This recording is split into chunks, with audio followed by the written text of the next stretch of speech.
नमस्कार दोस्तों, central maxima के अगले वीडियो में आपका स्वागत है। पिछले वीडियो में हमने फ्लक्स के दो इंपॉर्टेंट क्वेश्चंस किए थे, हालांकि बहुत बेसिक थे वो, जिनमें यूनिफॉर्म इलेक्ट्रिक फील्ड था। अब की बार हम फ्लक्स के क्वेश्चंस कर रहे हैं जो थोड़े से हायर लेवल के और कंसेप्चुअली उनसे काफी डिफरेंट है। ये जो हम 3-4 वीडियो में टोटल 5-7 क्वेश्चन करेंगे फ्लक्स के, इनसे होपफुली आपके फ्लक्स के सारे कॉन्सेप्ट क्लियर हो जाएंगे और एग्जामिनेशन में जो भी क्वेश्चन आने वाले हैं वो इन्हीं में से किसी कॉन्सेप्ट से होंगे। अभी इस वीडियो में हम 3 क्वेश्चन डिस्कस करेंगे। फर्स्ट क्वेश्चन पर आते हैं। 5 charges plus Q plus 5Q minus 2Q plus 3Q and minus 4Q are situated as shown in the figure. The electric flux due to this configuration through the surface S.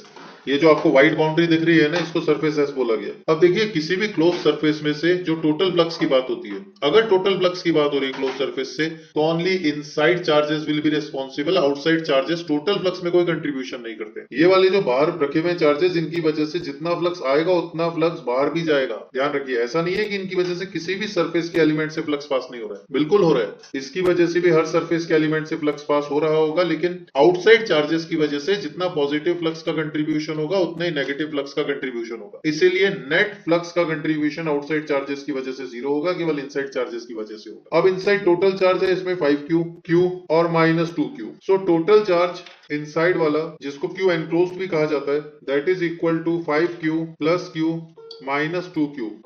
So total charge will be 5Q plus Q minus 2Q। ये आ गया 4Q। अगर total charge 4Q है इसमें, और हम जानते हैं कि flux equal to Q enclosed upon epsilon naught, जितना भी चार्ज इनसाइड है वो टोटल ले लीजिए, अलजेब्रिक सम उसका।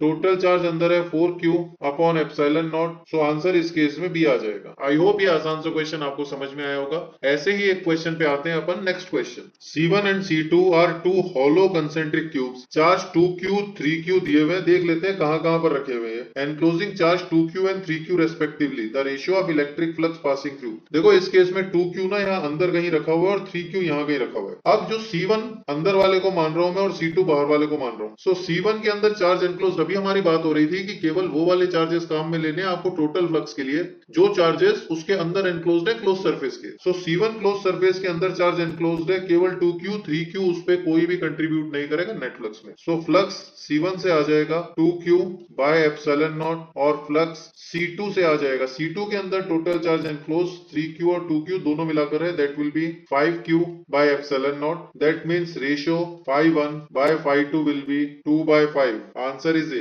बहुत बेसिक क्वेश्चन, जेईई मेंस 2024 का सवाल है, आसानी से आप लोग कर पाएंगे। अगले क्वेश्चन पर आते हैं।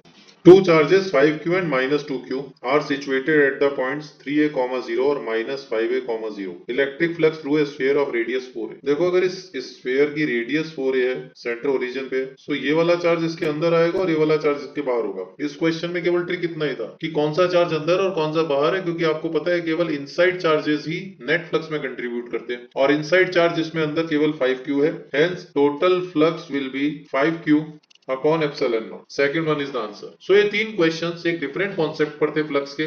अगले क्वेश्चन में हम और ट्रिकी क्वेश्चंस पे आएंगे फ्लक्स के, जो अल्टीमेटली डिफिकल्ट क्वेश्चंस फ्लक्स पे बनते हैं। तब तक जान लगाकर काम कीजिए। टेक केयर, सब्सक्राइब कीजिए, वीडियोस देखते रहिए। जय हिंद।